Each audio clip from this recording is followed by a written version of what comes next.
Josh, what is your New Year's resolution for a team or a player? This is a dual one. They go hand in hand. It's for the Rockets and Sengun. Oh, I think I'm all in on Sengun. I know, Jay, you like him too. Who doesn't like he's good. He's so good. Ridiculous. And I think what they've got like a potential top big in the league. Like potential one of the top players in the league, I think. Yeah. I mean, you look at Jokic, obviously Jokic is the top of the mountain. Like how many centers do you think are better than him? Right? I mean, it's Jokic, it's Embiid. It's those two, I think. Maybe. Well, in the regular season, it's Bam. Bam kind of fades a little bit in the postseason. But even that's probably close. Like, I just think the defense, man. Like Bam's so good. The defense is a huge difference. I would probably put Gobert over him. I'd probably put Gobert over him the way he's played this year too. Really? Yo, just defensively, Gobert's been outrageous. Yeah. You can't ignore how good he's been offensively.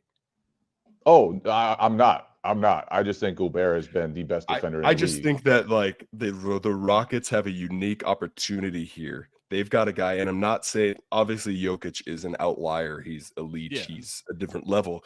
They got an opportunity here to have a version of that on their team.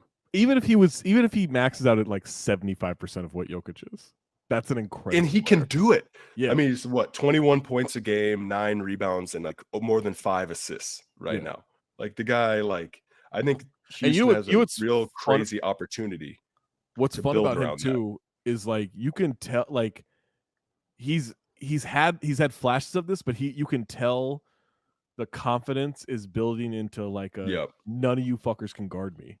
Exactly. Kind of attitude. You know, like he's realizing he can manipulate the matrix. Yeah, like right. Like you can see that starting to form with each like week of him. Like, none of this is going away. Yeah. And he's what, 21, maybe. Yeah. Young, right? So they have an opportunity to develop him and develop their offense around him. Mm-hmm. And I think they need to start working towards that. And then going off of that, his resolution needs to be he's got to start averaging a double-double. Mm-hmm. He's at 9 rebounds. And I think he can get to 7-8 assists a game. But then again, it's going to come back to them running their offense through him. He is the best player on the Rockets, right? Yeah.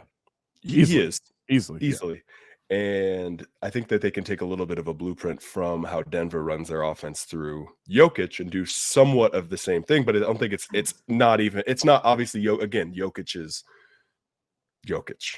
Mm-hmm. But there was a time when I remember watching a little broadcast when Jokic got put in the end of a Denver game and scored, and the announcer said, "Oh man, everybody's getting points today." Like that's a real thing that happened. He was drafted during a Taco Bell commercial. Yeah. It was like who's going to start, Nurkic or Jokic, you know? Exactly. Yeah, who do you build around?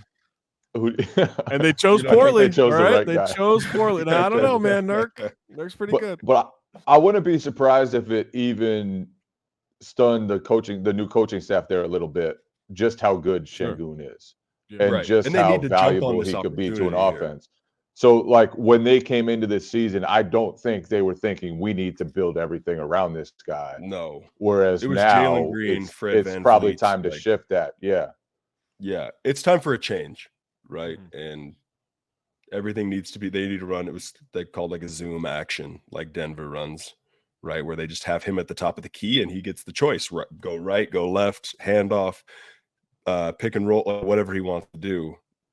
And catch it at the high post, run a horns action and screen. Like he can do all those things. Mm-hmm. You know what I mean? I think that it's going to be interesting to see if they make that adjustment going forward, see what happens.